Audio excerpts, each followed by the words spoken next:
कुंभ में, मंदिर में या गुरु चरणों का जो सानिध्य में जो आप कुछ खोज रहे हैं वो तभी मिलेगा जब उसके बिहाइंड में, उसके बियॉन्ड में कुछ आप अपने जीवन में, आप अपने जीवन के क्रियाकलापों में, आप अपने अंदर उन चीज़ों को निहित करिएगा। गुरु और गोविंद दो खड़े हैं तो कौन महान है भाई? तो गुरु महान है। लेकिन आज मैं आपको बता रहा हूँ या आप के ज्ञान का थोड़ी सी आकर्षण कर रहा हूँ कि गुरु और गोविंद से भी बड़ा इस सृष्टि में है, यानी भगवान से और गुरु से भी बड़े लोग हैं। आप एक कोट कर रहा हूँ एक पंक्ति का कि भगवान प्रभु श्री राम जब सुबह में उठते थे तो सबसे पहले माता का प्रणाम करते थे। प्रातः काल उठी रघुनाथा, मात पिता गुरु ना वही माथा। यानी सबसे पहली जो प्राथमिकता हमारी है वो है माँ। सबसे बड़ी जो एनर्जी है, सबसे बड़ी जो ताकत है, बड़ी जो शक्ति है वो है हमारी माँ। सृजन जिससे होती है और सृजित होने के बाद जो हमारा लालन पालन पोषण शिक्षा दीक्षा जो करता है वो हमारे हैं पिता। तो दूसरे स्थान पर पिता, पहली स्थान पर मेरी माँ, दूसरे स्थान पर मेरे पिता। प्रातः काल उठी रघुनाथ, मात पिता गुरु ना वही माथा। और तीसरे स्थान पर गुरु हैं जो ज्ञान विज्ञान भूगोल इतिहास है ना, भौतिकी रसायन जितने भी प्रकार की विधा है उस विधा को देने वाले गुरु। अब गुरु कई चरण में कई अलग अलग स्टेज पे अलग अलग प्रकार के गुरु, अलग अलग विधाओं के अलग अलग गुरु होते हैं। आत्मज्ञान देने वाला जो गुरु होता है वो आध्यात्मिक गुरु कहलाता है। आपका परिचय आपसे कराने वाला जो गुरु होता है वो अध्यात्म गुरु होता है। उन्हें स्पिरिचुअल टीचर भी बोल सकते हैं। और तब चौथे स्थान पर ईश्वर का स्थान है। आपको एक श्लोक का कोट करते हैं, सर्व तीर्थमयी माता, सर्व तीर्थमयी माता, सर्वदेवमय पिता। सभी तीर्थों की जो पवित्रता है वो माँ में होती है, निहित है।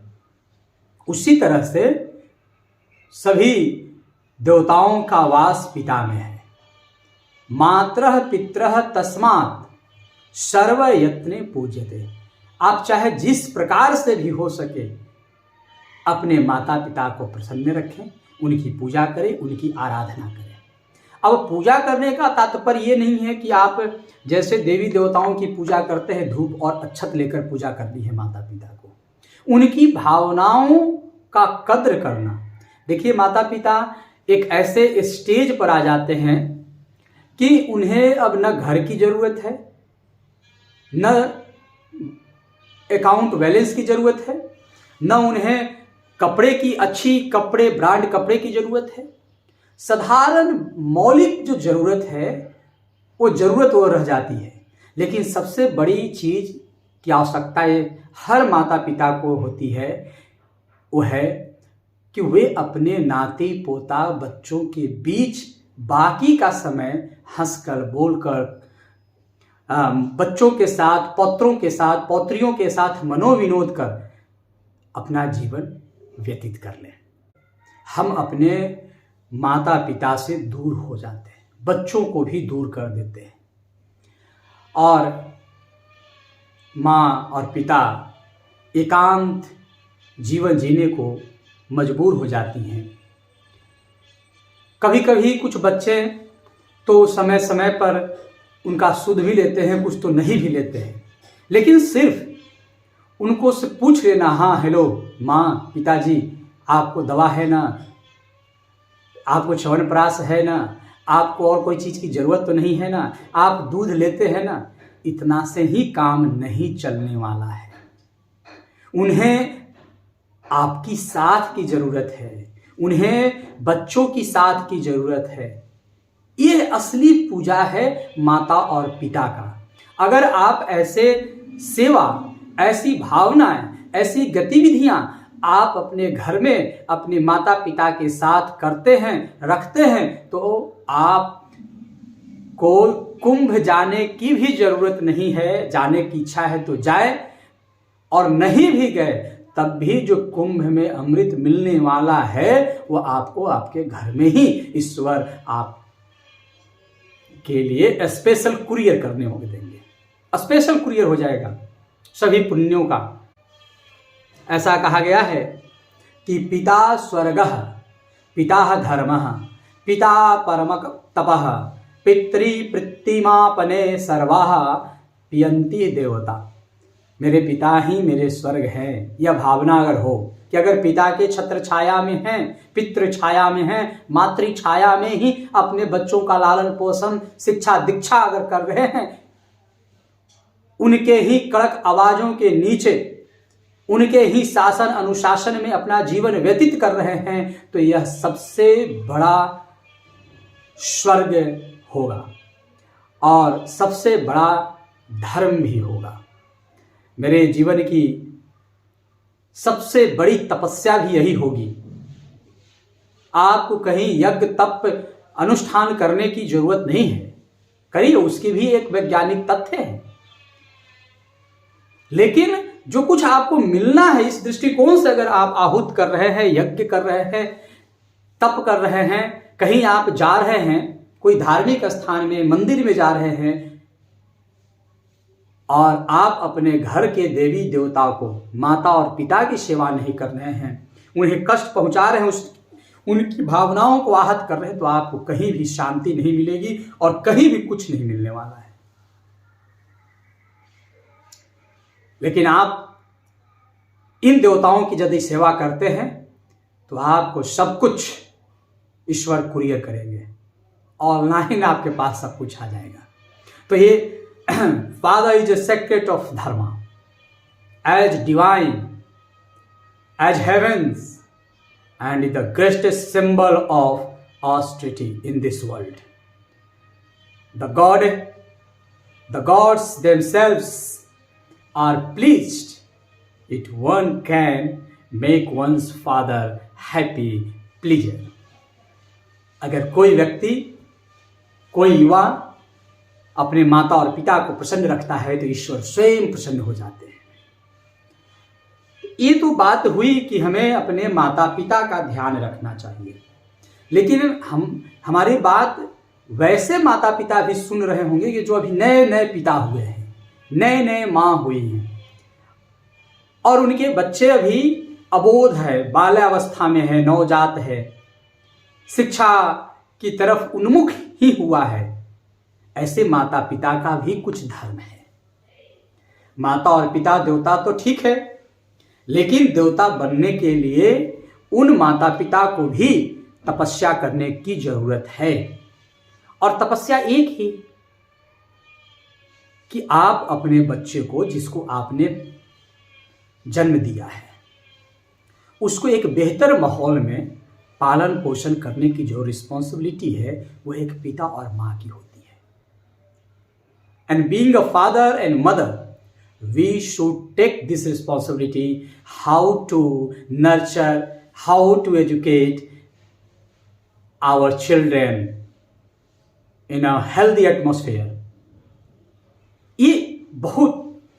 ये एक माता का और एक पिता का भी धर्म है। जो अभी अभी माता और पिता हुए हैं, जिनके बच्चे छोटे हैं, बच्चे जब बड़े हो जाएं और माता पिता बूढ़े हो जाएं, तब तो पिता का धर्म जो है वह पुत्र में निहित हो जाएगा। लेकिन अभी माता युवा हैं और माता और पिता युवा हैं और बच्चे छोटे हैं, तब वहां बच्चे का धर्म जो एक पिता के पक्ष में है, पिता के प्रति है, वह पिता में निहित हो जाता है। यानी हर माता पिता को अपने छोटे बच्चों को ईश्वर मानकर उसकी सेवा करना चाहिए, उसे पढ़ाना चाहिए, उसके स्वाभिमान को जागृत करना चाहिए, उसके स्वाभिमान की रक्षा करनी चाहिए, संस्कारवान माहौल में रखना चाहिए, अपने पूर्वजों की कथा कहानी सुनानी चाहिए, और उसे गांव के परिवेश में जहां एक मोरल और डिसिप्लिन एजुकेशन मिलती है, जो कहीं किसी किताबों में नहीं मिलती है, वो देने का प्रयत्न करना चाहिए। यानी टाइम टू टाइम बच्चों को गांव ले जाओ, घर ले जाओ, लोगों के बीच में, परिवारों के बीच में उसे रखो, और वहाँ उसको अनुभव होगा कि हमारे पिताजी हमारे बड़े भाई के साथ कैसा व्यवहार करते हैं, हमारे पिताजी छोटे भाई के साथ कैसा व्यवहार करते हैं, चाचा के साथ कैसे व्यवहार करते हैं, बाबा के साथ कैसे व्यवहार करते हैं, दादी के साथ कैसा व्यवहार करते हैं, गाँव के ताऊ के साथ कैसा व्यवहार करते हैं, दादा के साथ व्यवहार कैसे करते हैं, गाँव के अन्य संबंधों के साथ उनका कैसा व्यवहार होता है, वह देखता है, विजुलाइज होता है, और उसमें जो एजुकेशन होता है, जो छाप छुटती है, जो एक फिगर बनता है आपके प्रति, आपके कर्मों के प्रति, आपके संस्कारों के प्रति, आपके सोचों के प्रति, आपके परिवार कुल खानदानों के प्रति, आपके रहन सहन के प्रति, ये जो रियल एजुकेशन बनता है। और इससे बच्चे भविष्य में गलतियां नहीं करेंगे, गलती करने के पहले 100 बार सोचेंगे, उनमें जो शिष्टाचार पनपेगा, उनमें जो डिसिप्लिन ऑफ जनरेशन जो आएगा, ये एजुकेशन आपको कोई विश्वविद्यालय में किसी भी किताबों में नहीं मिलती है। तो आपको बच्चों को इस तरह से ट्रीट करना होगा। हाँ, अब वो बच्चे जब बड़े हो जाएंगे तब आपको पितृदेवो भव, मातृदेवो भव, गुरुर्देवो भव, इस तरह से ट्रीट करेंगे। तो इसीलिए आर्य स्वामी दयानंद सरस्वती जो आर्य समाज के संस्थापक है, उन्होंने उनकी जो एक रचना है सत्यार्थ प्रकाश, उसमें माता पिता का बड़ा सुंदर धर्म का वर्णन किया है। माता शत्रु पिता वैरी, एन बालो न पाठित, माता शत्रु पिता वैरी, एन बालो न पाठिता, न शोभते सभा मध्य, सहंस मध्य बको तथा।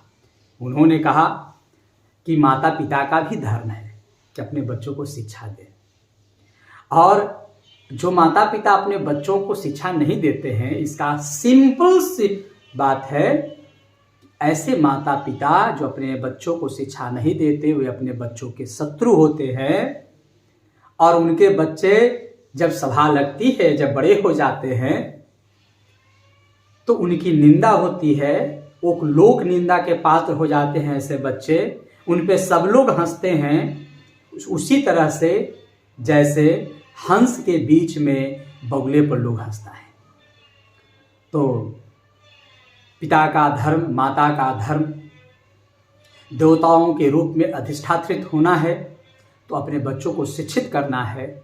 और दुर्भाग्यवश बच्चे बड़े हैं और माता पिता उन्हें योग शिक्षा देने में सामर्थ्य नहीं हुए और वो वृद्धावस्था में चले गए हैं, तो बच्चों का यह परम धर्म बन जाता है कि वैसे भी माता पिता जो जीवन में असमर्थ रहे और अब वृद्धावस्था में आ गए हैं, उन्हें देवी देवता गुरुओं की तरह ही सेवा करें, देवताओं से बढ़कर सेवा करें, तभी आपको पुण्य मिलेगा।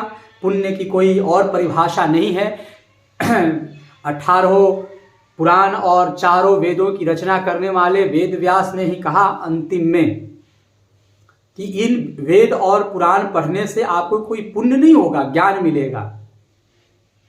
पुण्य मिलने के लिए आपको परोपकार करना होगा। 18 पुराणेषु व्यास वचनम द्वयम, परोपकाराय पुनाय पापाय परपीडनम, किसी को पीड़ा नहीं पहुंचाइए, यही सबसे बड़ा पुण्य है, और किसी को कष्ट दिए, यही सबसे बड़ा पाप है। तो ये तो किसी के लिए है, फिर माता पिता तो स्वयं है ना, जननी है, जनक हैं, तो सबसे बड़े देवता और सबसे बड़ा ईश्वर वही हैं। उनकी ही पूजा हो, उनकी ही आराधना हो, उनकी भावनाओं की आहत हो, और साथ ही साथ हमारे सनातन की जो परंपरा है उसको भी निर्वहन करें, तो बहुत मज़ा आएगा, बहुत मज़ा आएगा।